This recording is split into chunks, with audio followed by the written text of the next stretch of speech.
welcome back to Happy New Year. Happy New Year. We have been away for a little bit due to the holidays, but we are back, and this is K, Kristy. This is S, Shawn. And welcome back to K&S Exposed. Ninth episode, first episode of 2023. Yes. Pretty exciting.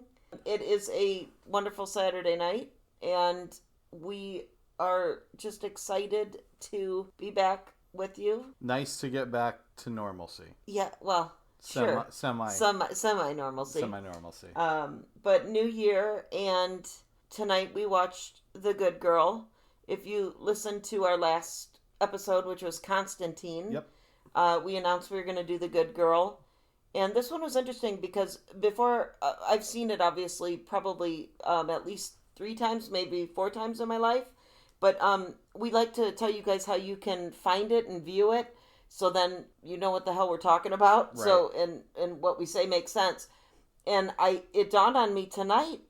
Shawn actually had to track it down for me. I don't believe it's streaming anywhere. It's not streaming anywhere at all.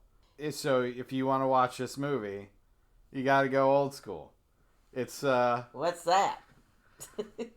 Literally a DVD that was issued in 2002 that still seems to be readily available. There's no American Blu-ray for it. Is that where you found our DVD though, right? Because we have the DVD. I have no idea. I found our DVD on the shelf. I don't know, but I bought it for you, I think, at one point. So. Yeah, no, I wanted to watch it one night and I couldn't find it anywhere.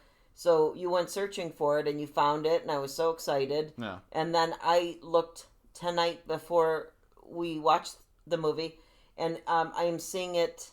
We are actually seeing it nowhere but Amazon. It's like $8.60. Yeah. On Amazon for the DVD only. Yeah.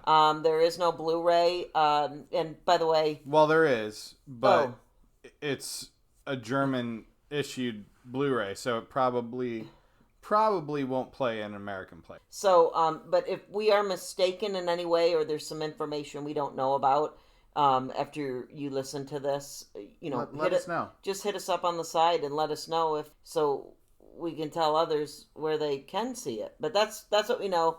We just like to let you know that before we get into things, because I'm sure you're sitting there going, well, where can we watch it? Yeah, so, I mean, if you're in Alaska, I guess you can go to the last Blockbuster in the country and go rent it. Yeah, and maybe. But if you're not in Alaska, I mean, hit up your local used record store, I guess, and see if they have a copy. Yeah, like House of Used in Mesa. That's a great place, or actually. Zia Records. Or Zia Records, possibly. Or worst case, come on, times are tough, but it's $8, people. You know you have Amazon gift cards that you got from Christmas. And exactly. You need to throw it on something. So why not buy some outdated DVD technology? Right. In 2023. Which is funny because I'm sorry, but this is 2002. I mean, the 20-year-old DVD. I know this. Yeah. But I'm just saying that you can still find stuff older than this in print. Sure. You know what I mean? I just think it's funny. It's not like it's, oh my God, this is such a gem that we can't find it anywhere. But I don't know. I think 2002, before we get too far in the weeds, was it was like the gravy years of DVD. DVD was adopted in like 98. It really took off. So they were overprinting DVDs left and right. And now nobody wants them anymore, so they sell them all back. So there's probably a significant number of copies of The Good Girl floating out there in the secondhand market. Right. And we're all the better for it, or the poorer for it. We're about to find out. It all depends on perspective. It really does. Of which we have two. Right. So before we start, we usually also like to say what brought us to this movie. This was obviously my pick. Right. I really can't say much about why I picked this, except I believe in some of our previous episodes, Jennifer Aniston has come up a lot. Who's come up more, Jennifer Aniston or Julia Roberts? Julia Roberts. Probably Julia Roberts. Julia's been there since day one. Well, Julia, yeah, we love you, girl. So if you're listening, but we know you're not, but we still love you. But Jennifer Aniston has come up a few times. The joke that, your love of Leprechaun. Yes. Yes. Which you continue to giggle at, but I'm going to stand by it. Anyway, I think that joke came up in one of our episodes. And then several. It's been a recurring joke. If you're just joining us now for episode 9, Kristy believes that I am obsessed with the Leprechaun franchise. I didn't say obsessed. That's a strong word. A huge fan of the Leprechaun franchise. I feel like you like it. And I'm here to say I don't. I'm ripping on Leprechaun. I have still yet to see a single Letterboxd review from you for any of the myriad Leprechaun movies. Once I start seeing some reviews, then you can say you don't there's a lot of movies I love that if you go to Letterboxd, I have not reviewed yet. If it's not on Letterboxd, it doesn't count. It didn't happen? It didn't happen. Okay, that's fucking bullshit. But that's stupid. That's stupid. But anyway, she has come up before, but in one of our talks, this is a lot of times how our picks come up, to be fair, is we'll be talking about somebody, and I'll say, that one... And I did. I said, The Good Girl. And you said, The Goodbye Girl, you said? And I said, no, The Good Girl. And you pretty much had no idea what I was talking about. And so I kind of put that in my back pocket for the future for an episode because I felt you should see it. Not because I loved it, just because it's different. It's a complete segue for her. Leprechaun aside, everybody knows she was on Friends for, from 1994 to 2004, I believe, for the 10-year run. This was still 2 years before she left Friends. So, she was trying to branch out. Completely different, just total segue for her. The breakup with Vince Vaughn, that was still kind of her typical Jennifer Aniston character. Well, that several movie of her movies is still more of a typical rom-com movie. Rom-com, exactly. As opposed to this, which I thought, to be fair, I did go into this movie just assuming it was a rom-com. Right. That was a mistake. I mean, it was certainly a mistake in perspective on my part. Well, it's not a fault of the movie that it's not a rom-com. It's just not really a traditional romantic comedy. Oh, you thought it was? Yes. I'm sorry. Okay, no, it's actually, I believe it's slated as a comedy. I had to look this up. A comedy/drama. Yeah. It is. Some comedic moments that I think are smart and funny. Much more drama than comedy. But way more drama, people. If you think you're going in for a rom-com or a comedy here, please, we need to set you straight here. That's not the case. I almost wanted to dub it an indie film, but could that be? I don't even know if that's the right term. It certainly feels like an indie film. I was waiting for Zach Braff to show up at some point in this movie, and he didn't. Initially I was getting indie-ish, you mean? Garden State type vibes. Oh, okay. With it. It's not. I mean, I want to be clear about that just because it stars Jake Gyllenhaal as well as indie starlet Zooey Deschanel. Oh, who's just phenomenal in this. I mean, meaning hilarious. Yes. But she's not a serious character because she's just probably funny. the only one who's consistently used for comedic effect. No, I agree. She brings the chops. Yeah. John C. Reilly has some moments. To be fair, folks, we just watched the gag reel. So we were kind of giggling a little bit. It wasn't long. It was a couple minutes or something. But there was more laughs in those There was more couple minutes than the entire movie. Exactly. That we watched. But some smart moments, though. There's some smart moments. I will say per Letterboxd, the last time I watched this was September 7th of 2021. We were talking about this outside. So a little over a year ago. Out of 5 stars, I gave it 3.5, which you actually said to me. Yeah. I'm kind of fascinated, Kristy. Based on how you talked about this movie, I thought you would have given it a 4 or higher. That's not the case. I also, maybe my review will change after this episode. I just wanted you to see it because it's different. It was, I don't know. It's just different for her. Not really different for Jake Gyllenhaal because he's kind of all over the board, right? In terms of roles. I don't know. I mean, we can talk about Jake Gyllenhaal if you want.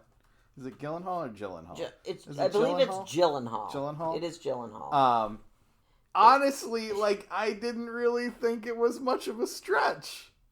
No, that's not what I meant.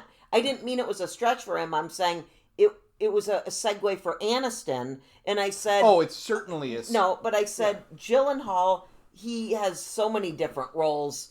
This was just kind of peppered in with all of them. Well, this was not a standout. This was also earlier on in his career. I mean, but it felt to me, you haven't seen the film, but it felt to me like he just walked right off the set of Donnie Darko and onto this and was playing a very similar character. Okay. So I didn't really... Look, he's a little bit crazy in this movie, people. If you've watched this movie, and this is a good time to remind the audience, we will spoil the shit out of this movie. Yes. So stop right now if you really want to watch this, because... We're gonna ruin it. We always... There's spoilers, because that's the point of it. But Jake Gyllenhaal's character is a little bit left of center. I mean, there is a point... first couple times we meet him where I'm like, this dude's gonna shoot up a high school. Yeah. And yeah, good point. And then later on in the movie, that scene where he shoots up the high school really fucking threw me, because I didn't expect that it was actually gonna happen, and then it did. What are you talking about? The good girl. Isn't that what happened? Sorry, I fell asleep. I just assumed that. Oh, okay. All right. I was making a joke just to see if Kristy was paying attention. For sure. I was. But no, he gave me that vibe at the beginning. I get where you're going, and then towards the end, I'm like, oh, this motherfucker absolutely would shoot up his high school if he was a real person. Yeah. So please don't get that twisted. When I said range for Aniston, I didn't mean range for Gyllenhaal. You misquoted me. Yeah. I meant we've seen him do 10 different things. Oh yeah. Did I watch this and go, wow, Jake was, oh my gosh, this was great. I saw shades from Jake in this movie that, like, I feel like really matured in, like, Nightcrawler. Thank you. I was sitting here trying to think of that. I was sitting here on my phone looking that up. I couldn't think of the name. I wanted to say Night Stalker, but that's the serial killer one. That's Ramirez. Kolchak. Uh-huh. Oh, you Ramirez. Mean the real Night Stalker. Yeah. So this was Nightcrawler. Right. Nightcrawler I liked. Yeah, Nightcrawler was a great Thank you. Movie. Okay, that was a great movie. That's what I was trying to... no, this is not Nightcrawler, folks. I mean, and by that I mean in terms of his acting here. Look, how do I say this? He's very special in this. And by that I mean, I think... He's a very sensitive boy. He's a sensitive boy. Okay, Aniston's 30 in this. This was noted. Their characters. Aniston is 30 years old. He's 22. Now, loveless relationship with her husband. He's a pig. She said he doesn't care about me. He's stoned all the time. So she's looking at Jake, who's 8 years younger, going...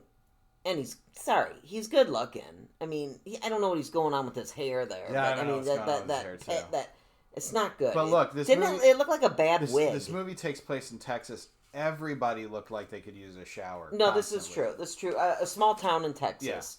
Yeah. And it's not ripping on Texas. It's just like, okay, we paused the movie at one point, and you said, and I quote, okay. I know they're trying to, like, ugly her down. Yes. But A, she still looks good.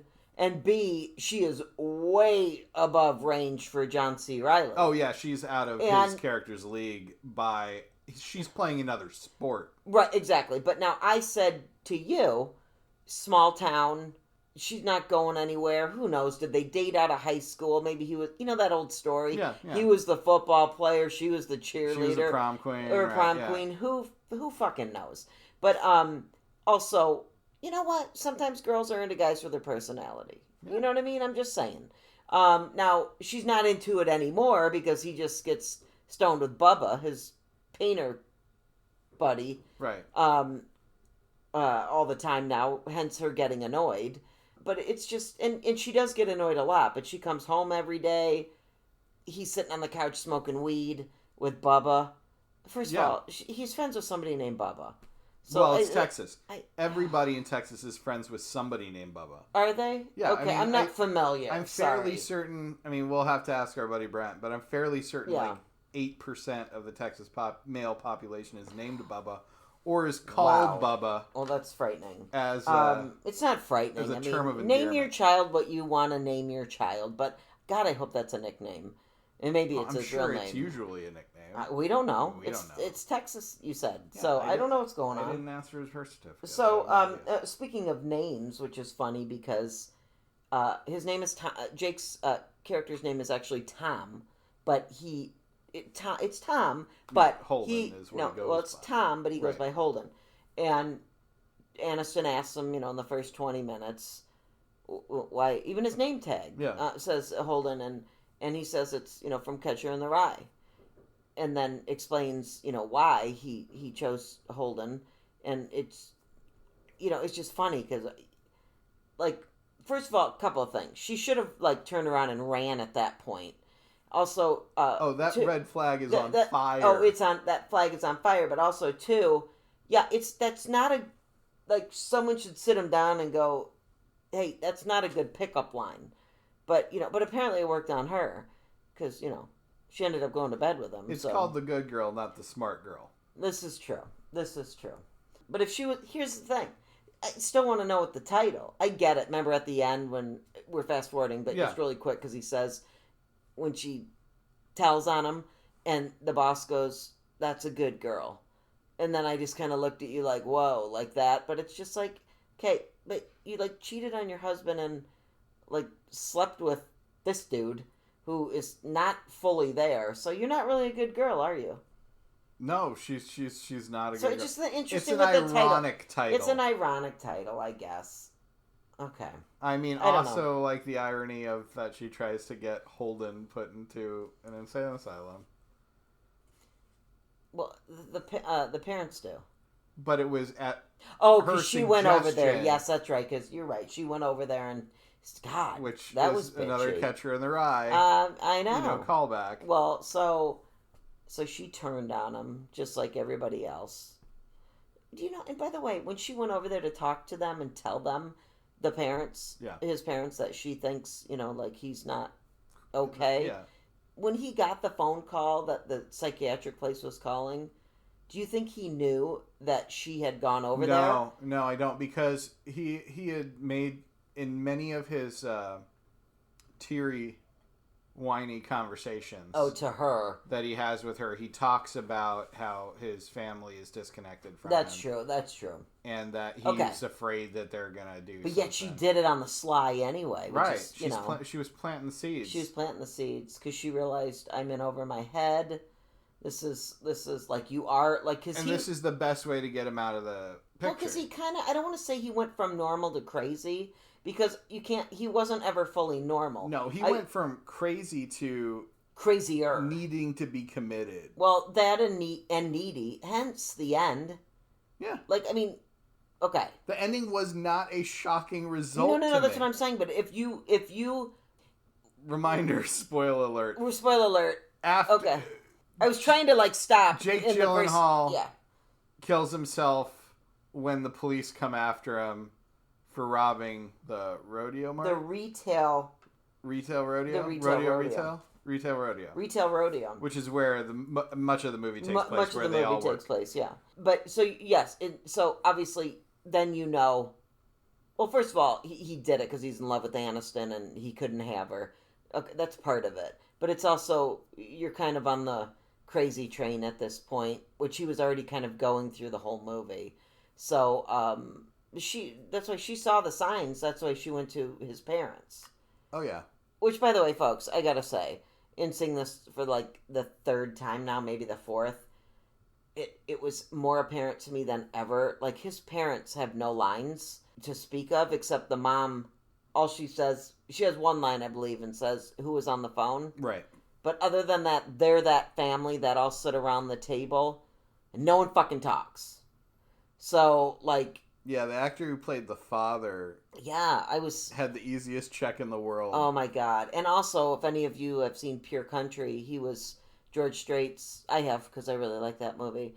He was George Strait's best friend in the band in Pure Country. So it was just so weird to just see him sit there and do nothing. To just sit there and do nothing but watch the TV the whole time. Right. It's fucking odd. But whatever, like you said, easiest paycheck. And then back to what you were saying, it's based around retail rodeo, which, as I like to call it, the poor man's Big Lots. Or you call it what? Lig Bots? I affectionately call Big Lots Lig Bots. By the way, I'm a Big Lots fan. Love it. This just... That's what I told you when this started. That's what it reminds me of. This place reminds me, though, more of a Kmart in that it had little different departments to it. Whereas you go into Big Lots... Yeah, but there's nobody sitting in one space at a Big Lots. Every time Are they sitting at Kmart? Yeah, I haven't been to a Kmart in like 20 years. Well, because they don't exist anymore, I don't think. But back in the day, you had a cosmetics department in Kmart, and you had a girl working there. And I'm old. You had somebody working at, the electronics department, in Kmart. Did you ever have anybody on the PA system like Zooey was? The PA, not like that, but okay. I mean, I remember Kmart having the PA system because they would announce their blue light specials. Oh my God, I forgot about blue light specials. Yeah, you remember that shit back in the day? Oh my God, blue light specials were the best. They were awesome. Well, I mean, you were still in Kmart, so...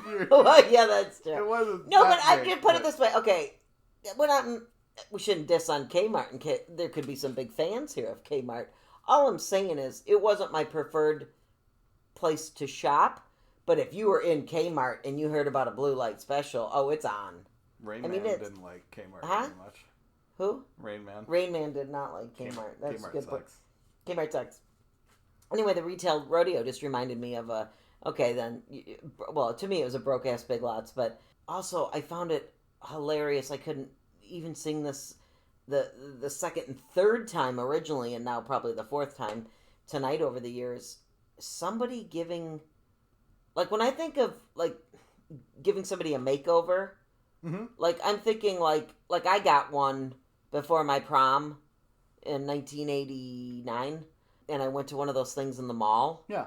But it was designated. It was like a makeup place. Yeah. You buy makeup there. And I sat there, by the way. Like a MAC or a Sephora sort of thing. But I wanted her to do my makeup for the prom. Sure. Because I was like, somebody's going to do my hair.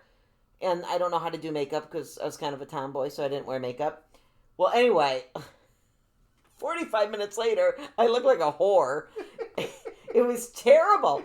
And my hair was already done, which I didn't love, but it was different, so it was okay because they curled it and stuff. Anyway, I looked like a whore, and I thought, what am I going to do? I cannot go to the prom like this. I just can't. I don't even look like... I don't even look like a 17-year-old. I look like a 30-year-old, streetwalker. But I politely told the lady, thank you. She tried to, just like in the movie, sell me all the products. Of course. And I'm like, girl, I am good. Because I'm going to go home and wash this shit off. And I've got an hour to do it before, my date picks me up. And I went home and I washed most of it off. And I did the best that I could with the time I had. But those places I get. But being in a retail rodeo and somebody is doing it's just weird to me. Well, it is weird, and it's kind of funny. After we finished this movie, Kristy and I watched the deleted scenes that were on this DVD, which weren't many. It was 9 scenes, but they were. Yeah. I mean, all together it was probably 15 minutes if you ran them both from end to end, maybe.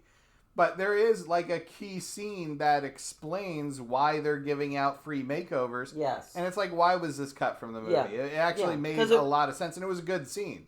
Which I had never seen, because this whole time, every time I've seen this movie, I'm like, I'm not going to retail rodeo and having you do my makeup. Right. But it makes sense now. It also makes sense why it's free.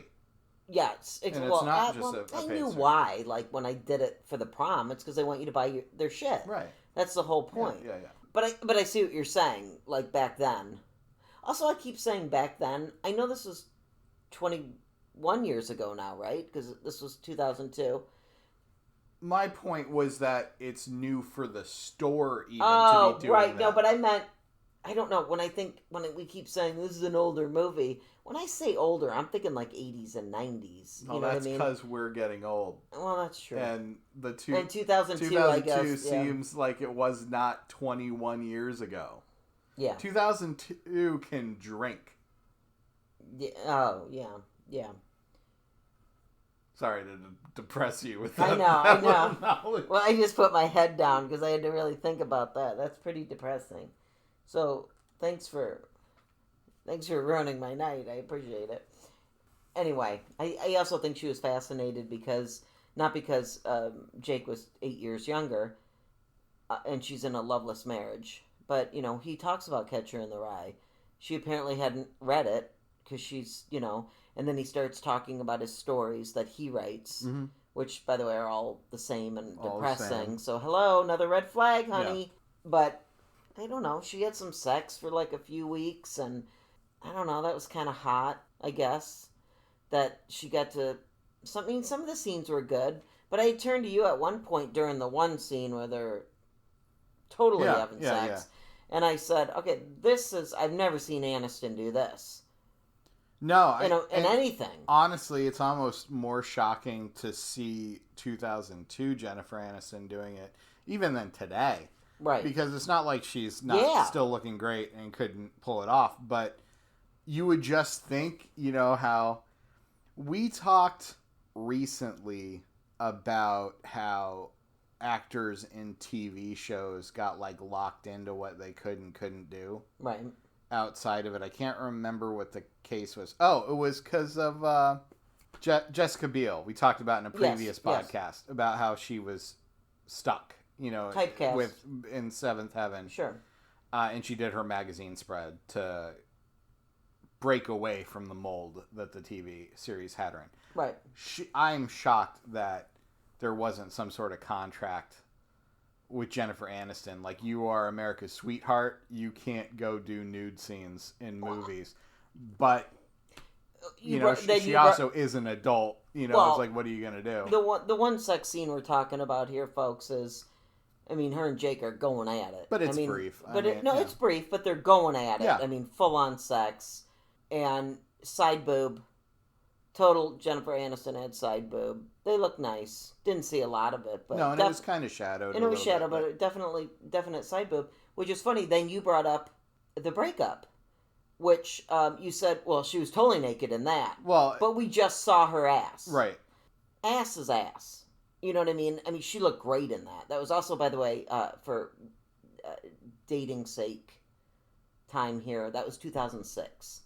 The breakup. Wow, that was only 4 years after this movie, and it seems so much later. Yes, exactly. Now, much more recent. She looks amazing in that, but that was just her walking down the hallway, and that was just ass. She drops her robe or something intentionally. Yeah, and so then it made me look up something else.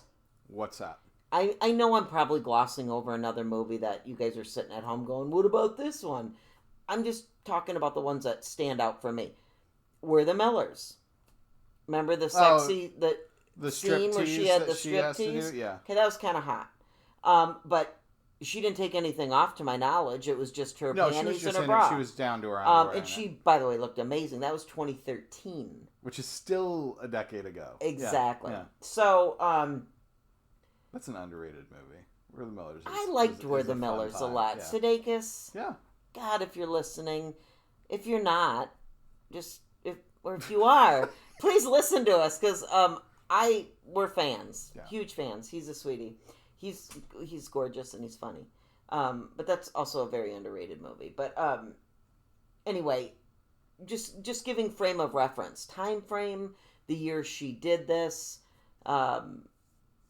I don't know, just kind of fascinating to me. So I don't think. But as you mentioned, this movie was while Friends was still on the air. Exactly. So Friends ended in 2004. This was 2002. She was not Rachel Green in this. You know what I mean? No, she wasn't. If you watched this and then went back to watch Friends, you might have been like, whew, okay. By the way, to talk about her sex scenes in this movie. That was just the major one, I feel. That was the major one. But in almost all of the romantic moments, or I should say, the kissing. Let me rephrase that. Those scenes involving romance. Okay. She does not look to be having a good time.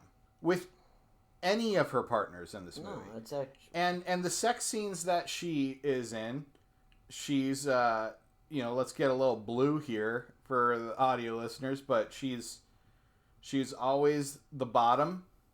She's never like really shown to take charge of the moments. I think that's her character. It's very much her character. It tells a lot about who her character is and where her character sees herself. You know what's funny? It's one of the things I actually like thematically about this movie. Is that they kind of go there with it. Like, no, literally, when we were watching the gag reel, which was literally like 3 minutes long. I wanted more of the gag reel. Sure. She smiled 3 times in the gag reel.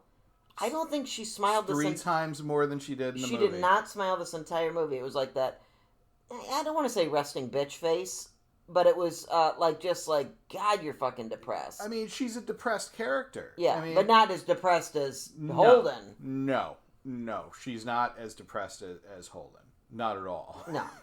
But it's a different level of depression. She's depressed because she's just not happy with her current situation in life. Yeah. He's depressed, obsessed. Yeah. He's got problems. Yeah. Well, also, okay. I think, first of all, he's obsessed with Jennifer Aniston because, look, I mean, her being in a small town working at retail rodeo, I mean, she looks pretty good. You know what I mean? She's probably the, best looking thing in that town, if you think about it. This small town. I don't know. That's just my take on it. And then he had sex with her, so it's like, oh my God. Now, of course, I'm upset. Well, I also get the feeling. I get the vibe that he had never had sex with also, anyone somebody's else. Giving him attention. Yes. Not to sound like Dr. Phil here, but his parents don't give him any attention. I can analyze this movie. I think it warrants it. His parents didn't give him attention. She, immediately... Well, she gives him attention, all right, in that one scene, but just saying. But, I mean, they have sex and stuff, but the attention as, she cares about him. They're constantly, going into the stock room and, to make out, going off to hotels together. Which, by the way, at some point you're going, okay, I get it, but, I mean, is this love? But I guess he thinks it is. And she couldn't tell if it was or not. That's true. Because she was in a loveless relationship. I don't think she knows what it is. From her perspective, that she had no real clue. Right. I do like when she's sitting there, I turned to you and pointed when she said that line. How depressed everyone is, really, it seems, in that town. And, her and Holden have lunch every day outside the store at the picnic bench, or the table. And she turned to him and said, why people get shotguns and shoot everyone to pieces. And that was a really depressing comment, especially in this day and age. Yeah. You know what I mean? Different, I know that it was... In 2002, we were only 3 years removed from Columbine. Yeah. And... So, I kind of turned to you and, I don't mean this in a bad way, but I feel like that sometimes, meaning I get why people just go snap and go crazy because the world's crazy, especially right now. Oh, yeah. But it's funny to look at it in 2000, not funny, ironic to look at it in 2002. Same shit is still going on. Nothing's changed. 21 years later, 20 years later, whatever. 21. The benchmark just gets moved every generation. Yes, I think so. We and maybe even our parents, reflect on the 40s and the 50s as the golden generation, or right. the greatest generation.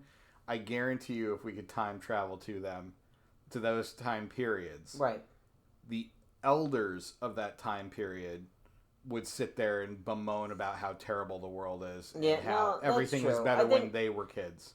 I don't know. Back in I was born in the 70s and early 70s, and then the 80s, as you know, is my favorite era. But I think I felt back in the 80s, maybe because I was young and dumb, and you're young, you're thinking you're untouchable. Yeah. I back then I was just oh gosh, we didn't have any problems. And it's like, yeah, you know. You thought the world was going to end at any moment from nuclear winter. Yeah, like when Desert Storm happened, you know, I was like, oh my God, I freaked out because I thought, this is it.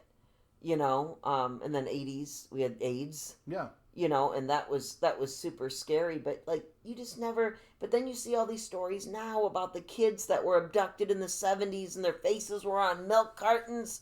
And it's like... I don't know, but when you're back then, I don't know, you just never thought about it. It's weird. It wasn't as in your face all the time. Maybe, but it was still happening. Absolutely. And now, as we get older, I don't know. I'm like being philosophical now, and nobody cares about that. So let's not be. But you know what I mean. But it just it makes you think. It's what this movie put in you. Yeah. So it's worth bringing up. This is I said I thought this was going to be a rom-com when I started it, and then I thought... should have corrected you, but I didn't really know you didn't thought really that. know, because I didn't want to talk about the movie beforehand. Because she does typically do rom-coms. Right. That's why you thought that. And the cover of the DVD is just a blank white cover with a picture of her, and it's like, okay, it's one of these movies. And then I put it in, and the music started playing that you thought was Mazzy Star. It wasn't? No, it was... It sounds like Mazzy Star, but... The Cowboy Junkies. Oh, shit. Covering Sweet Jane by the Velvet Underground. Which is awesome. And it's a great cover. That sounds a little fantastic. Like Mazzy Star. Yeah. You know what? It's also not in the friggin' movie. Don't know why it was on the DVD That's menu screen. But anyway, thank you for reminding me that the Cowboy Junkies exist. Yes. DVD. Exactly. And I like them very much too.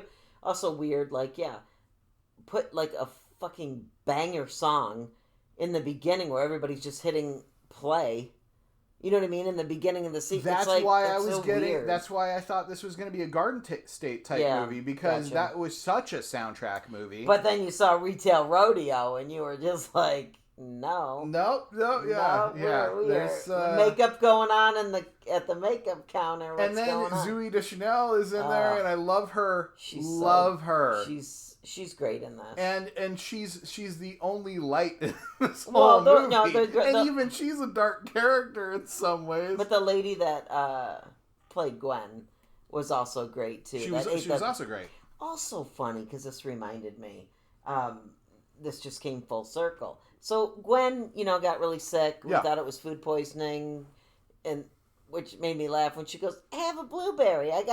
Blackberry. I got these blackberries from a guy selling them on the side of the road. I was like, oh, girl, no, first of all, that was your first mistake. But then remember she had Jake eat him in the car? Yeah. And then she threw him away from him. Remember? Because I think she realized what she was doing. Like, she was trying to get him sick. I was waiting for the car to crash that whole scene. I know. But then remember, he didn't get sick from him. So then... Well, he only ate a couple of them, and then, I mean, she ate quite a bit of that bowl. That little bowl that was in front of him on his lap. Oh, yeah, but it was like 10 berries. But I'm saying, how many did Gwen eat then? Gwen had plenty of them. Okay. She was just like... I think she had remember, at least 10. Gwen didn't eat meat, didn't eat cheese. I know this. So she only ate fruit, and that was probably like all that was in her system was blackberries. Yeah, that's true. But I'm just saying, it killed Gwen, but not Jake. It's just weird. Well, suspect. Jake only had a couple, and she slapped the hand. We also don't know 100% that it was the blackberries that did it. Yeah, no, we don't know that. It was. They never brought that up. It was Jennifer Aniston making the assumption that it was, and deciding, maybe I'll kill this guy by feeding him some blackberries. She did, and then she thought better of it. Which is also funny. Word to the wise. Gwen did not eat meat, and she did not eat dairy, and she still ended up dying. So, just saying, you should enjoy stuff, because you never know when you're going to go. Yeah. Right? Just saying. Unless you're lactose intolerant. Don't enjoy it. Then. No, but they have lactate for that. That's true. There's ways around.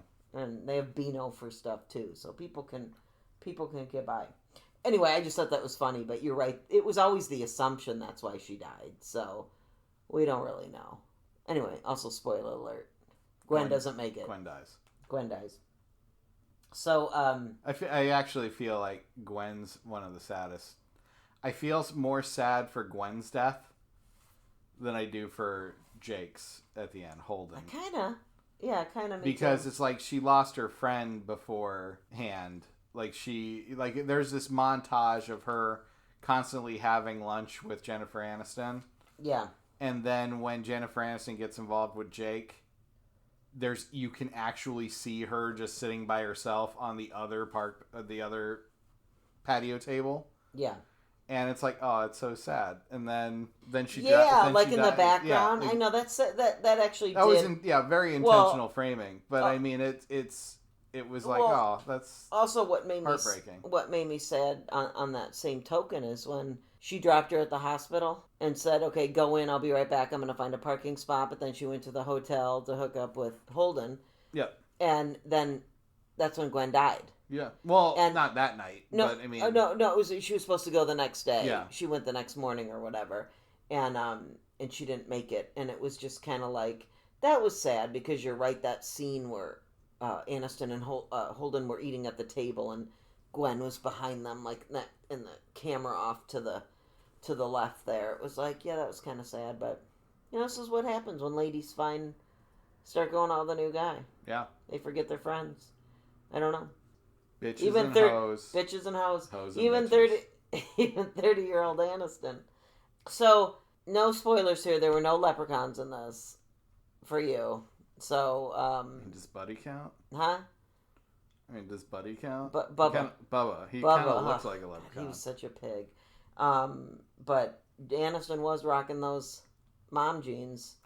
Aniston was rocking the mom jeans, and she got away with it because she wore a really nice sweater and more than one. But she even had that brown belt. Yeah, it was that hideous. like sometimes with the mom jeans, they're just high rise up, Yeah. But like she also like paired it with the brown belt that I was like, oh my God, you're Jennifer Aniston. What are you doing? Retail rodeo fashions. Oh, it's terrible. And that she had kind of cute sweaters, but then that same freaking jacket with the plaid on the back. Yeah. Oh, that was just driving me nuts. It's realistic. These are not high fashion people. No, but it just reminded me of, I'm like, this was still 2002. Like, we still had some fashion people. You know what I mean? But she was 30 in 2002. Yeah, but doesn't mean you're dead. But I mean, that means she lived through the mom jeans fad. Yeah. And she's probably still leaning into it. Yeah. So.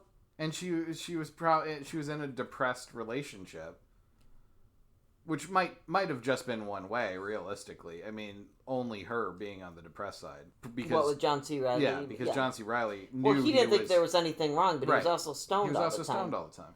So, Mike White was in this. Who's Mike White? He's the religious dude. Oh, right. Who, I kept saying, this is driving me nuts who this dude is. I know him. He's been in a ton of other stuff. The White Lotus, we have not seen. I believe he writes this show. He, excuse me, he is the writer on the show? He just won the Emmy for it. I believe the recent Emmys. He won like several Emmys for it. 2022. Sorry, directing, I believe it was. He won for outstanding writing for a limited or anthology series or movie winner, Mike White. So I believe he won. God, did he direct too? Anyway, I digress. He's been in a bunch of other stuff. I had seen him before. He was pretty hilarious in this. When Jennifer Aniston didn't want to go to church, to Bible study. It's like, okay, well, you're going to hell. But, okay, just kidding. It was kind of funny. He was just good in this. I also really liked John Carroll Lynch was in this. Yeah. As the owner or he was the owner. We couldn't think of his name right away. Yeah, he was great. But obviously I recognized him right away from his various things. Most recently, yeah, The Founder, where he played the dude who created McDonald's. That the got Founder, ripped off. Yeah, The Founder that got ripped off by Michael Keaton. Yeah. The Founder was awesome. Yeah. I knew he looked familiar really good. too. He's in a lot of stuff. He's in American Horror Story. Yeah. But he was the director of Lucky. Okay. My favorite movie of the last 10 years. Yes, I know this.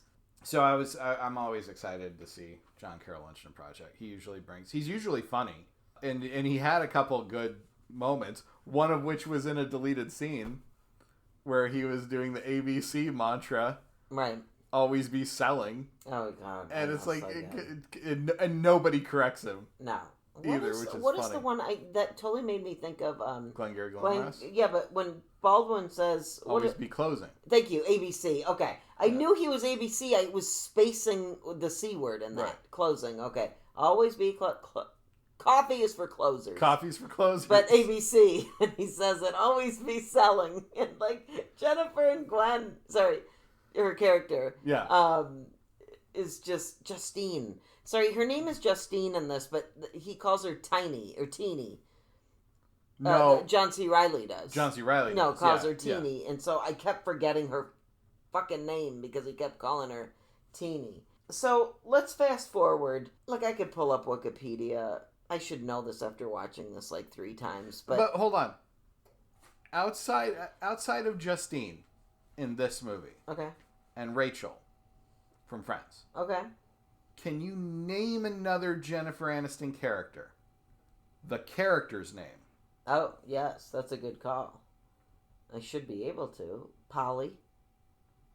Along Came Polly? Right? Okay. She was in that, right? I never saw that movie, so I don't know. I've seen part of it. I'm going to take your word for it. That was with Ben Stiller, I think. I don't know. We should know this. But I think it was Polly. I thought Adam I don't even know her name in the breakup. I could be wrong. Yeah. Jennifer Aniston's always Jennifer Aniston to me. Yeah, and even in We're the Millers, which I liked a lot, I couldn't tell you her freaking name. Office Space.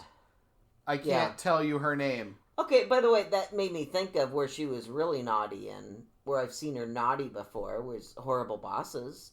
I still haven't seen that. Oh my gosh, she's really she's trying to I don't think she gets naked in that, but she's bad in that. That's she's like a terrible person. But I mean, she's a horrible boss. No, but she's trying to seduce the guy. So I haven't seen that in a long time. And I don't think I've seen Horrible Bosses too. I'm just saying in terms of her being naughty. I actually think we own both of them. Oh, Jesus. Well, then that's sad that you haven't seen them. But no, there's a lot of shit I haven't seen. That's true. That's why we do this show. Yeah. See stuff. But now, to see stuff. So where I was going with this is, okay, so she gets pregnant. Right. Okay. Can we assume, nobody can assume it's John C. Reilly for a couple reasons. I don't think they've had sex in a while. That's one. Two. I disagree with that. I think they have had sex. And that's why John C. Reilly assumes that it's his. That's true. No, but you saw how upset he got when he found out she was sleeping with somebody else. He was devastated, thinking, how could you do this? So maybe he's that But that was because, A, he was blindsided, and B, he never thought that was a possibility. But he's going to assume it's his kid. Because she wouldn't cheat on me, so it's got to be my kid. Well, you also got to do the math, buddy. Did you have sex within 8 weeks?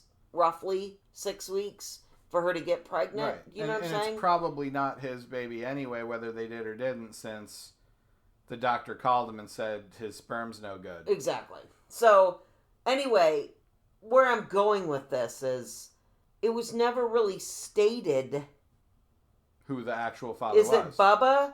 Or is it Holden's? It could be either one. Because, Bubba was a 5-second deal. Come on. Doesn't matter. That's all it takes. That's what I'm saying. Then it was just, I don't know. I remember putting this on my review last year on Letterboxd. Just weird. It's I want to know, I always have to know, you don't have to end, and it all has to be put in a box with a big pretty bow on it. Right. Sometimes the best endings are okay, you're either leaving open for a sequel or make your own interpretation. What happened? We don't know what happened, but it's just leaving it open. That's kind of cool too, right? So all of a sudden, he brings the baby. John C. Reilly brings the baby into bed, with Jennifer Aniston, and she's holding the baby, and it's he still thinks it's his. Well, he does, because they said he thinks the doctor made a mistake. Right, and she told him, because he asks her when he's crying bedside with her, is it my baby? And she says, it is absolutely your baby. Yes, and he's going to believe her. Also, I turned to you and I went, hello, DNA test. But he's not thinking that because he doesn't think like that. He doesn't care. He doesn't care because he truly believes she wanted a baby. And he truly loves his wife. Exactly. And is just going to go along with anything that, she has to say as well. Exactly. Which he then promptly said, I really have to get stoned. Yeah. So, like, here it's a big romantic moment and they're holding hands and he's like, I gotta go get stoned. And it's like, but she realized then this is my lot in life. This is like, I'm staying with this person. And she also realized it wasn't that bad. No, exactly. And she also realized now she has a kid. Mm-hmm. And I think that's the deleted scene with the Halloween kids coming over, which, by the way, was like 5 seconds long. I felt that was kind of a apropos deleted scene, because it just brought the kids to the forefront again, right. Like how much she wants kids. Yeah. Also, the Bubba deleted scene, where he hugs her, and she said, I killed him, meaning Holden. Meaning Holden, yeah. She didn't by her hand, but... By her actions. By her actions when he shot himself. It was just... I don't know. This is like, I hope this isn't like a downer episode. It's just, this is more of Well, this is kind of a downer movie. Yeah.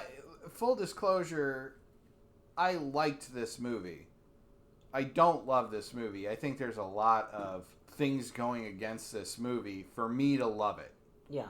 But that's more or less just an emotional response. Sure. Everybody in this movie does a tremendous job. Right. It's well acted. Well, the actors are top notch. I mean, I'm not going to sit there and say it's a great movie. It's kind of blandly directed, and there's not a lot, like the music doesn't have much going for it, in my opinion. But it's an actor's movie. I mean, I can see if I read this on paper, right, I'd want to be a part of this movie. I agree. Like, this and we is know really... why Aniston did. Absolutely. Well, it just makes sense. She's doing Rachel Green every fucking week. Exactly. On Friends, and she needed something different. And she's like, wow.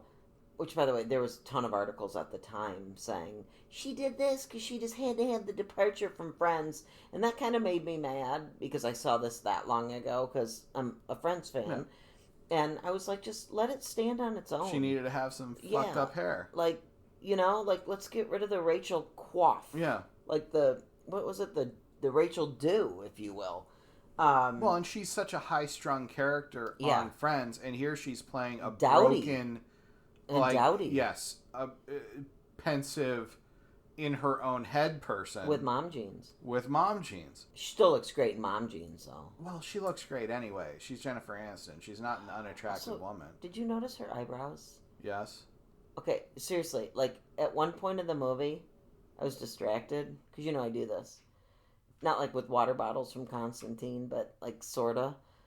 Like, I'm staring at her and I'm like, your skin is perfect.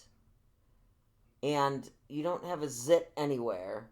Your hair, I don't know what you're doing, but it looks okay. Like the waviness. Yeah. But her eyebrows were like, she's got to be, like, her eyebrows were perfect. And I'm thinking, okay, you're Jennifer Aniston, but I'm like, but you're not. You're Justine. And working at Retail Rodeo, how are your eyebrows so perfect? Well, she works in the cosmetics section. Yeah, but it's not, I know that. But, I mean, you saw Zooey. Zooey's eyebrows, she wasn't rocking, like, Aniston's eyebrows. You know what I mean? No, but Zooey was rocking a very Zooey style. I mean, Well, Zooey was wearing more makeup. Right. She also looked uglier than she is in real life. This is, yeah. But yeah. She still looked great. She definitely wasn't as much of a painted up girl as she is in, like, the New Girl. Or, in, wow, the good girl to the new girl. To the new girl, Just thought about that. What's funny is there's an alternate movie here someplace where Jake Gyllenhaal is in love with Zooey Deschanel in the same department. You saw when she couldn't give him a ride home, and she goes, oh, Zooey's character will give you one, and she's like, oh yeah, you need a ride home, and he's like, never mind, I'll walk. You know what I mean? And I was like, Jesus Christ, dude! Like what 20-year-old isn't getting into a car with? Yeah. Zooey Deschanel. Well, she wasn't Jennifer Aniston, but I mean, I get you. I'm getting in that car. You know what? No, I'm sorry. In 2002, I'm getting in that car with Zooey Deschanel. I'd get in the car with. I mean, I'd go with Zooey before Jennifer Aniston. If nothing else, I mean, A, you always play the cards you're dealt. Right. But B, exactly. You, I'm at least gonna have a fun conversation with until Zooey. I get to my house. Yeah, that's Zooey. True. That's true. Anyway, but you know what it's like I got at one point. I like this movie, but it's kind of like with Constantine. I said the same thing. I get distracted. Well, I get distracted easily anyway, or when stuff's amiss. Yeah. It bothers me. So, remember in Working Girl, like when she had to leave the apartment, and it's like, where did she go? Yeah. Remember, I went on that whole tirade. Where did she go before she moved in with Harrison Ford and they got together? Like, shit like that drives me crazy. Literally, I'm looking at Jennifer Aniston, her eyebrows, just going, so do you, go somewhere? A couple blocks away? Do you go and get them waxed? What do you, do you do them yourself? They were she was, too perfect. Well, and there's that scene where Zooey's doing the makeup on her. Yeah. And she actually points to, the tray that's in front of her or whatever, and she goes, what are those? And Zooey says they're fake eyelashes. Oh, yeah. And all I could think of in that moment was, bitch, you work at the cosmetics counter. I can get that you might have never used fake eyelashes, right? But I think you should be able to determine what are fake eyelashes and what aren't by what's on the plate. It was a weird line. Which is why, do you see what I'm saying? Because just 2 minutes ago, I said, why are her eyebrows so perfect? Yeah. And you go, babe, she works at a cosmetic counter. It's like, she didn't even know what a fucking fake eyelash looked like. You know what I mean? So in theory, I'm like... She never really did her job in this movie at all. She didn't want to. She didn't want to be ABC. She didn't want to always be selling. I understand that, but that's also a good note. She doesn't even know what products she's actually selling. Well, it's kind of a comedic moment because at that point, Zooey has replaced Gail.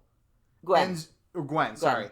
And she's already surpassed Jennifer Aniston, and she's been there. Maybe a month passes. What's during funny this is movie? the following scenes is Jennifer Aniston's just sitting with her arm and her face on her hand on the counter, just glaring off into the distance because she doesn't want to work. Yeah. But even that one scene, Gwen goes, "Hey, it's called work. You should try it." It can be fun sometimes. And it can be fun sometimes. And Zooey's doing makeup on all these people, and she's like, "It's from France.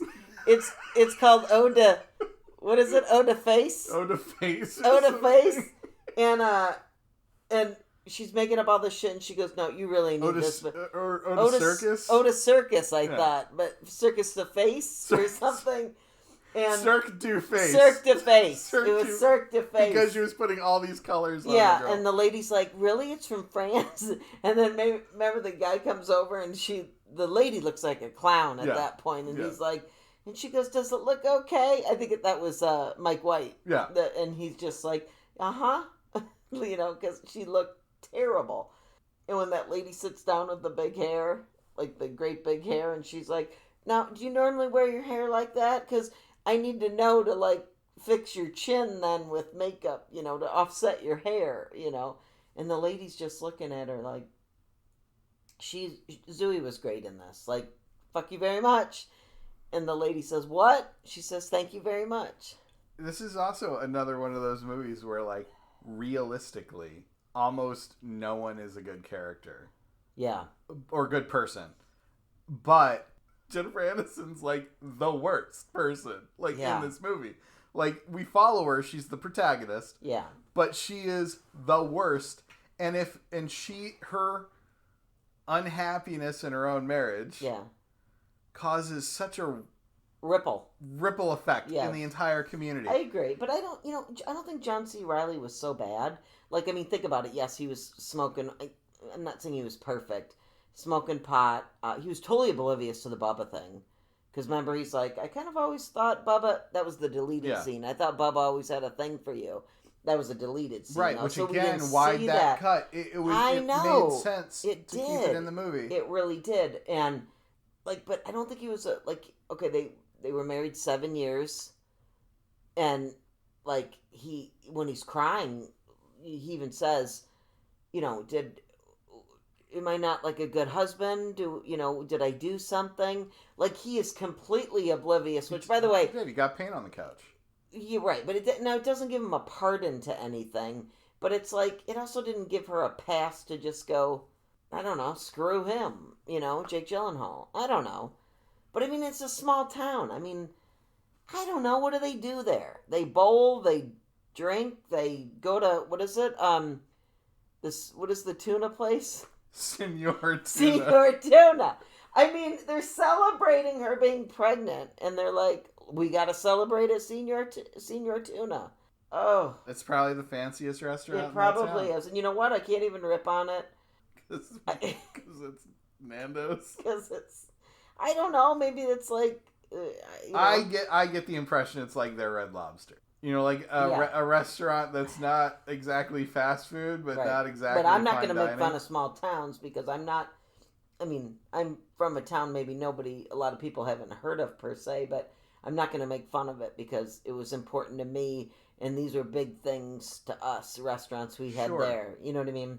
It's funny though. Like, she's pregnant. Let's go to Senor Tuna. And then they're all drinking margaritas, and of course she can't. But then she's already made a pact with Jake Gyllenhaal that she's going to leave the next day and go off with her. So the whole time she's at Senor Tuna chowing down on apps. She's thinking about, or maybe it's tapas over there. No, I don't think it's tapas at Senor Tuna. That's full on apps, my friend. Or something. They might not even call it that. Just some fried shit on the side. You want some fried fish? But that was also a telling moment when he's like, be there at noon. You're going to be there, right? Remember, like, when he was so romantic in the beginning and said, meet me outside of Chuck E. Cheese at 5 o'clock. And I was like, oh, that's deep, son. It's also... I mean, if you said that to me, I'm showing up. It's also dumb, though, because, again, they're having this relationship that they're thinking they're having in secret, right? Which we realize later on. Which Bubba saw. Well, Bubba saw. Everybody at work knew that there was something going on. Oh, well, because they saw him in the storeroom. Because they saw him in the storeroom. Or stockroom, whatever. Stockroom cameras. Yeah. But they were being silly. Then you had lunch every day together. You don't just start having lunch every day with somebody and they stole some kisses on the side. It's like, you guys are being so obvious. You know what I mean? I had lunch with the same two girls every day at Heritage. There was never a relationship there. Yeah, that's true. But I think there was more, like, they would do, you saw, like, in the movie, they would steal little side kisses. You know what I mean? Yeah. That we did see, that the audience saw, that others saw. Yes. That's all I'm saying. But here, she was already blackmailed into having sex with Bubba.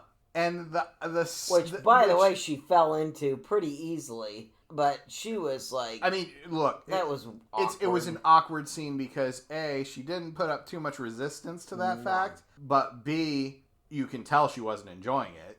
I mean, it was very clear that it's not like something she wanted to do. And it was like a 20-second thing. Right. So, while the dog is watching. It was a very awkward scene. It was very awkward. Which is why I don't think that he deserved that redemption scene that he had in the deleted scene at the end there. Well, that's why they deleted it. But the sad irony is she went through that to avoid the scandal coming out. Meanwhile, everybody at work was already aware that there was a scandal coming out. Well, she was also doing that to save face with her marriage, to keep her marriage, but also to keep Jake safe. Now, interestingly enough, fast forward, great scene, her in her car. If I go left, I'm going back to people judging me and blah, blah, blah. My same freaking life. If I go right, remember then they showed the long road. Right. That's if she went off with Jake. That's where the hotel was, right. And that was actually a clinching scene because I knew what she was going to do because I saw this. But it was... Okay. The first time you watched this movie, do you remember having a thought of what she was going to do? Absolutely. I thought she was going to go with Jake. With Holden. You really thought that was how they were going to end that movie? By the way, I also can't tell you... If you put me on the stand and my hand on a Bible now and said, Kristy, what did you think 20 years ago? Oh my God, Shawn! I have no idea if I'd be telling you the truth or not. Well, I can tell you that I watched this movie an hour ago. Yeah. And I genuinely thought the movie was going to end right there. Really? With her driving forward and just getting the fuck out of there because she had already packed her bag. Well, that might have been better. But that's what's weird. Maybe I thought she was going to... I really didn't know, and I can't tell you, but I guess I thought she was going to go with Jake. But then I also thought, okay, he's turned into Crazy Pants. She's now... he was Crazy Pants, but now he is, like, full on, like, dude, you need to be committed, like, because you're crazy. And also, if you're dating someone, okay, and they really like you, or they're really obsessed with you, I think that's awesome. Have we not all been there? It feels great. It's awesome. But look, I dated somebody once and he started crying all the time, like in general, and then got a little too... I was like, dude, this is too much for me. This is too heavy. You know what I mean? Yeah. What I'm saying is, like, I felt that, like, for her. She's seeing other signs, but... And I'm just giving an example. I'm not saying this wasn't a nice person or this person I was with was crazy. I'm not saying that at all. Not that I know of. I'm just saying there comes a point where it's like, this isn't a healthy relationship. You know what I mean? No. And clearly it wasn't because you blew your fucking brains out. Meaning Jake. Yeah. Because you got confronted by the cops and then Jennifer didn't show up. So, yeah. So, I mean, I think she dodged that bullet. Sorry, no pun intended. That was Jake didn't. Oh, Jake didn't. Oh, no! Jake didn't, but you know what I mean. Anyway, but what was interesting when she went left and went back to the retail rodeo, like, I thought she was just going back to work to resume her life, but, like, then she walks into the office. Where she sells him out, yeah. Yeah, and she tells the boss, this is where he is. He's at the hotel, and he's going to be there till noon. That was fascinating, because I thought, not only did you not go to him, but you sold him out. And then that's on your hands for the rest of your life, I guess. Because he shot himself. Yeah, I mean, it's interesting that we don't see that weigh on her. Yeah, and that too. All you see is then the end scene with the baby. Well, again, you do see it weigh on her, at least in the moment, in the deleted scene, because she leaves the house... Oh, to cry. And then that's when Bubba is like, that was him, wasn't it? But you're forgetting the most important part. Deleted scene. I know. That's what's crazy. Because, look, you even said it a minute ago. Does Bubba get redemption? By the way, folks, the deleted scene is she comes out of the house. It's literally like a minute. 20 seconds, yeah, maybe. It might be a minute. And she comes out. I think it's raining. Yeah. She stands on the porch. And she's crying. She just saw the news story. She just saw the news story that, and Bubba comes out and says, you knew him, that was him? And she goes, yes, and she said, I killed him. Which she didn't, but, I mean, her actions did. And Bubba says nothing, who, by the way, Bubba's a pig, I think, the whole movie. But then Bubba hugs, no words, he just hugs her. And it's actually kind of a moving scene from her and him. Because his friendship with John C. Reilly is so important. He doesn't want to screw it up. He loves John C. Reilly so much. And really her, too. I don't know, but that's what's crazy. Then that was a deleted scene. And I was like, dude, you could have thrown that in. It wasn't that long. Yeah, by the way, there was no reason to cut any of the deleted scenes. Also, this movie was an hour and 34 minutes, people. It's not a long movie in today's standards. It could have been an hour and 35 with that scene that I felt was significant. I think look, we said that the only way to watch this movie is to get the DVD as of right now in January 2023. Amazon, do it. I recommend that if anybody does decide to get it, watch the deleted. Watch it. Yeah. I mean, it's worth seeing those scenes and then wondering why the fuck wasn't this left in the actual movie? Yeah.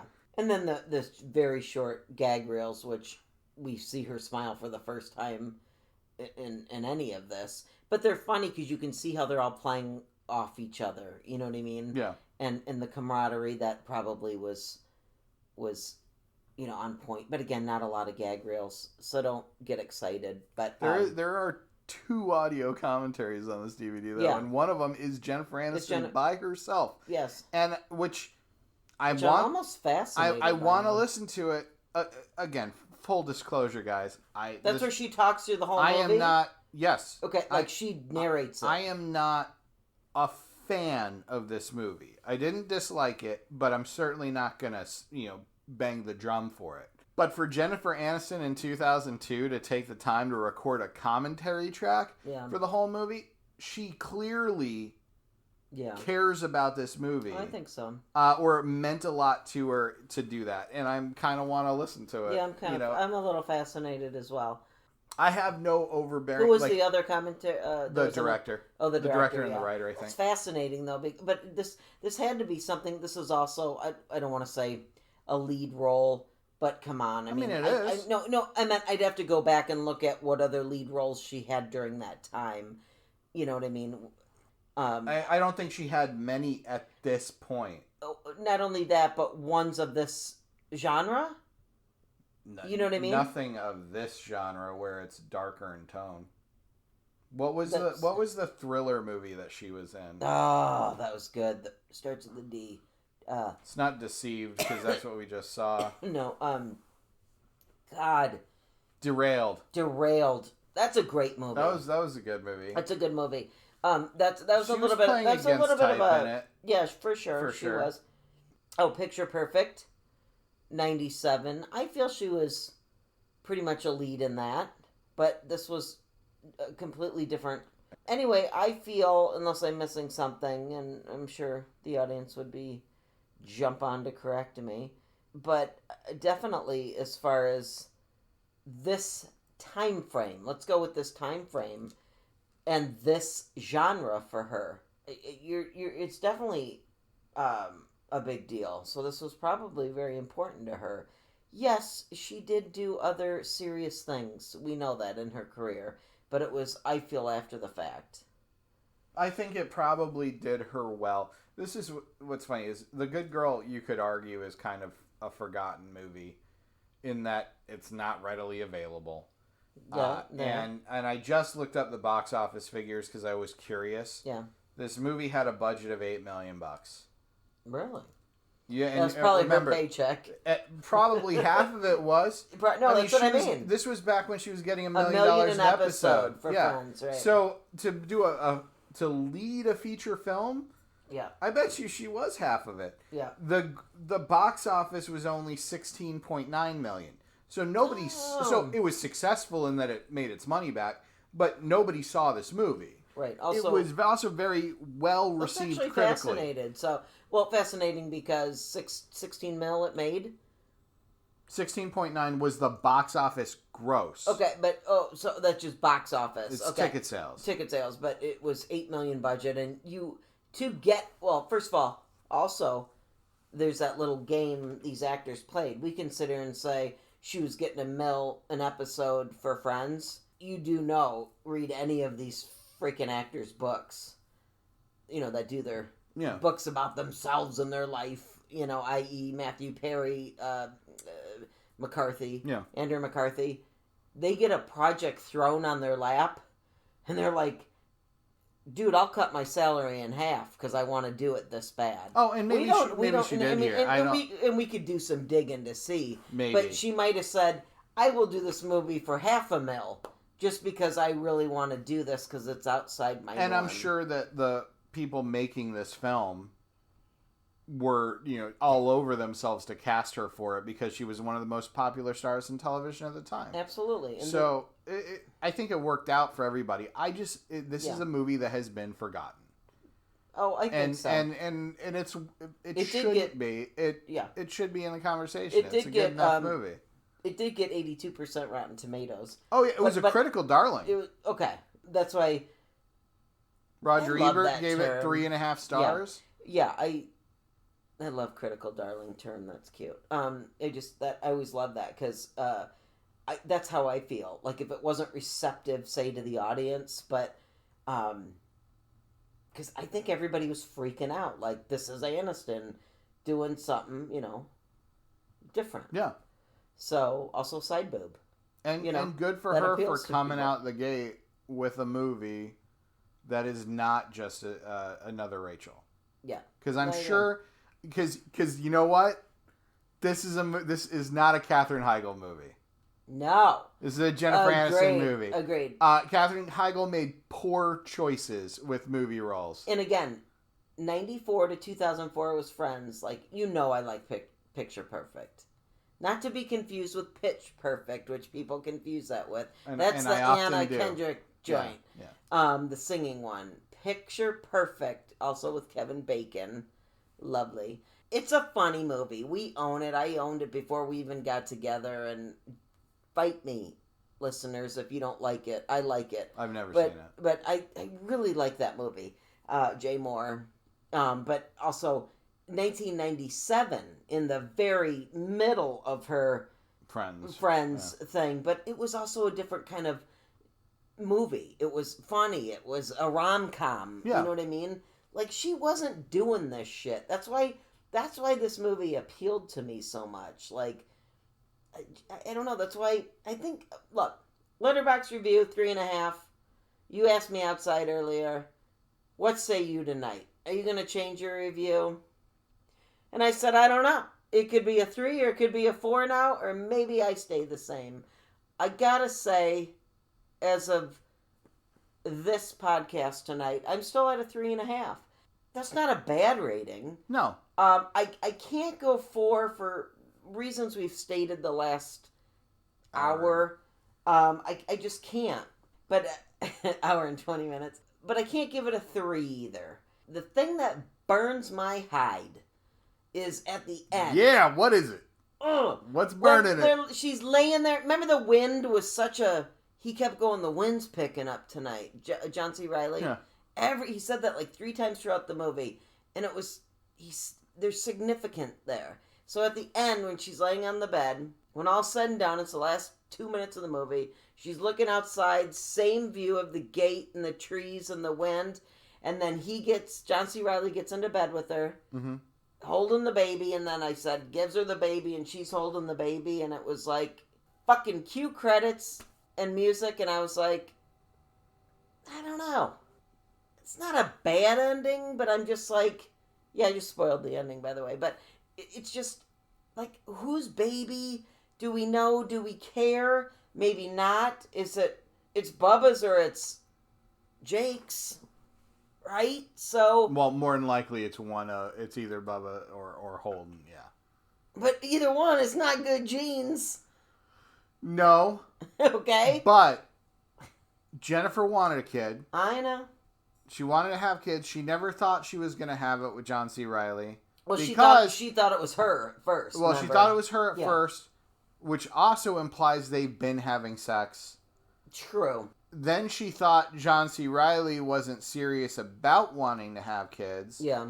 Because he's just a stoner pothead all the time, gets pain on the couch. And that's why, and I'm going to say this, I actually kind of dug the ending. Because shortly before they have the kid, they jump forward, obviously. Right. But when she's in bed and they have that heart-to-heart conversation and she says, do you think having this baby will change anything? Because I'm sure she thought at that point she was considering her options. Sure. Right? Because Jake's dead. Yeah. Could be Bubba, who knows? Yeah. Not that John C. Reilly knows about Bubba yet. And no one's doing a DNA test. And no one's nobody cares because we're not, which is weird. But whatever. They would in this day and age. That's all I'm saying. They would if they felt there was a reason for it. Right. But he's going to believe that it's mine. Right. And for all intents and purposes, it is. Sure. He just wants to have that kid. And anyway, they have the conversation, and she's like, do you think this is going to change anything? Because in Jennifer's mind, she's stuck in a rut. Nothing's changing. Now she has a baby, and though. John C. Reilly's the one who delivers the line. He says, having this baby's going to change everything. Yeah. And he's like, and he's excited about it. Yeah. So he probably wanted change just as much as she did. Just she was what they were unhappy about was a little bit different. Okay. I just kind of had a moment with your little thing there. That just kind of brought it full circle for me. Boom, drop mic, end episode. But I know, but if you had a mic, drop it. Then Jake Gyllenhaal shoots up the school. Yes. And I'm like, what? I know. Why do you have to shoot up the school? Yeah. But I mean, well, he can't, because, you know. Oh, he's dead. But I mean, he's dead. But I mean, yeah. But I love how you just brought that whole thing together. Like, the skies just opened, the angels wept. You know what I mean? I know, exactly. Because I never really looked at it like that. Curtains closed on the movie. Shawn just actually dropped the mic because that was, like, that great. But I mean, I guess I didn't look at it like that because she's thinking it's not going to change anything. And he's like, it's going to change everything. And then you see his face when he gets into bed with the baby, now looking back. And he's so excited. And then, you know, I don't know. But it's also, again, one of those endings. It doesn't really have to be wrapped up in a bow, as I said earlier. It just, I don't know. I love endings that just have their own interpretation. Well, funny how you got that one, and what I said before you gave that one was our own interpretation. But now you've made me see the light. So, pretty fantastic. Still a 3-star movie. Okay, so that's where you at? Yeah, that's where you're at? I'm at a 3 on it. You're at a 3. Okay, I think I'm still at a 3. I really liked the performances. Nothing, and you know, to a degree, the writing is okay. I'm stuck at a 3.5. I don't have the love for it that you do, and I'm not. You can't say it's a love, though. A love for me is a 4 to 4.5 to a 5-star movie. You have more love for this movie than I have for Leprechaun. I wouldn't call it love, though. That's the thing. I wouldn't even call it obsessed. I would call it I appreciate this movie. Yeah. I appreciate it. Let it be known, listeners, to you too. I don't love Jennifer Aniston. Everybody thinks, probably because I'm the Friends nerd, I watched it. I have the box set. It's all over our house. Ask me any question about it. I can probably give you an answer. But I don't love her. I don't love Jennifer Aniston either. I appreciate this movie. Yeah. That's all I can say. Yeah. That's fair. But let's just not don't mince words and don't like dice up what I'm saying. I appreciate this movie. I don't love this movie. I appreciate it. And I just have to be fair with that. My brother texted tonight and said, "What are you doing?" I told him we're doing a movie for our podcast. And he said, "Oh," he's like, "Cool." Because obviously he hasn't been following a few of them. And I said, "We're doing The Good Girl." And I told him just the year and whatnot. And he goes, "Oh, I don't think I've seen that one." And my response, I literally said, "It's my pick. Shawn hasn't seen it. It's just different. It's good. I feel it's good, but it's different." Yeah, it's good, girl. It's nice. Okay, that's good. The Goodbye Girl is better. No, The Goodbye Girl is better, but that's a whole nother story. Okay, so we're going to wrap it up. We're running long. Anyway, hope you can see it. Hope you can watch it. Yeah, hope you can watch it. It's worth... It's worth watching, right? It's worth it. Look, if you're in a place where you can somehow rent this movie, absolutely rent it. Well, sure. I don't feel like it needs to be in everybody's physical media collection. Right, but that's the only way you're going to watch it. Since it's the only way you're going to fucking watch it, go down to Zia Records. Or if you're one of our really, really good friends and you don't want to drop the $8 because you're unsure, give us a call and I'll drop it off at your house. Seriously, we'll drop it off at your house. But I still say it's worth... Jesus Christ, you made me sit through Constantine, which, by the way, Keanu Reeves or not... This is a better movie than Constantine. This is I'd like to hear that again, please. That's what? Oh my god. Put that on the box of the reissue. This movie is better than Constantine. Well, I just wanted to hear it. Sean McLaughlin, K&S Exposed. Thank you. Exactly. Yeah, put that on the box. Anyway, so what we need to do is, before we check out here tonight... sorry, we're running long, but we get, excited. Yeah, we have a special announcement. We have a special announcement. This was episode 9 tonight of The Good Girl, and we are reaching, which kind of freaks me out. It's not a lot, I guess, but episode 10. Yes. So, and it's the new year, So new me, new what is it? New year, new podcast. No, new you, new me. Special. Whatever. New you, new me. New year, new you. Whatever. Okay. Why is that hard to say? I don't know. I don't even know. Nanu. Anyway, so we're gonna do something, a little special edition. We're not gonna do this every week. Thought it would be cool and fun. Yeah.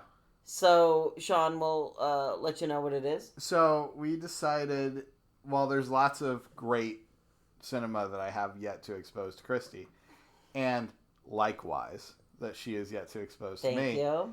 There's also many movies out there that neither one of us have seen. The regular K&S format does not allow for these movies. So every now and then, we're going to do a special episode. And it's our format, and we can change it. That's right. And if you don't like it, fuck you. Yeah. You know, I mean. Yeah, but again, special edition. You know, I appreciate you listening, but you know.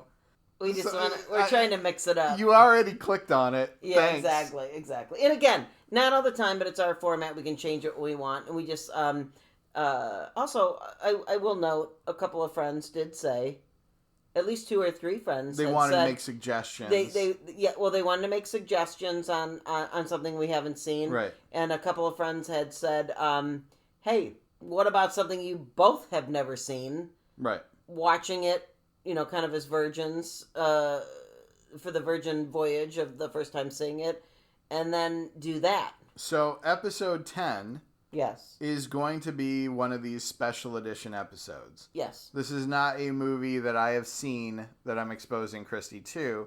This is a movie that neither one of us has not seen it at all. We do know several friends. And I'd like to reserve these specials for big ticket movies. I agree. Not just some obscure little indie film. No. Like, big tickets. These are big, like, popular movies that you and I haven't seen. Or at least very notable movies. And I will say, I did not read up too much on it, but I did look at Letterboxd. A handful, at least, I think 10 of our friends have seen this. Oh, this movie everybody's seen in the world. Well, everybody's probably seen it except Shawn and I. Us. Yeah, which is crazy, which is why it's kind of funny, and we're hoping you're excited about it. It looks... I only read a little bit about it because I don't want any spoilers, but it looks kind of cool. So, the movie is... Kiss, Kiss, Bang, Bang.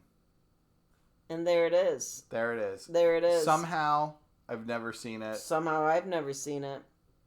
And apparently it's a banger. This is when I wrote for a film website for money, not good money. But there was payment involved, and I never saw the movie.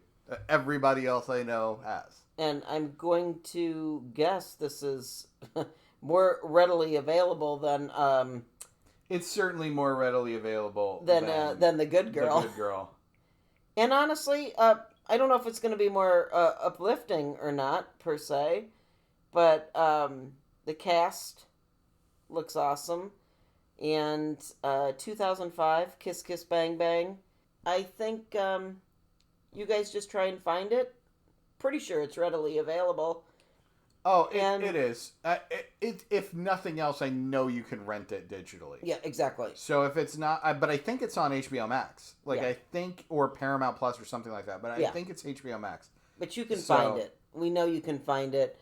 And also, the beauty about this one is... You've probably already seen it. So, because we're probably the last 2 on the planet that have not seen it. So, Kiss Kiss Bang Bang is our next one. Episode 10. Coming at you as soon as we can, and I hope everyone is well, and just thanks for joining us, and make better life choices than the ones made in The Good Girl. Yes, please. Just a different episode this week because it's a different movie, but I'm still glad we watched it. Absolutely. I'm super glad we watched it because it's still, I enjoy it, and Jennifer Aniston just... We appreciate you. You killed it, girl. So, you killed it, girl. You good girl. And you have had the best success. Yes. Out of the Friends cast as far as movie roles. Oh, absolutely, absolutely. With the exception of Romeo and Michelle's high school reunion, which is better than anything else that Jennifer Aniston has been in. Oh, with Phoebe. Yeah. And Shawn still loves Leprechaun. So well, if you're listening... And Easy A. Yeah. So maybe I need to pull back on that. Shit. Yeah, Easy A's great. Not that that's Phoebe's movie. No, it's not, but she's great in that. Yeah. So many things she's good in. Thanks, folks, for listening. We'll be back, episode 10, Kiss Kiss Bang Bang, hopefully very soon. So see you next time. So we'll see you on the flip side. Peace and cheers and be well.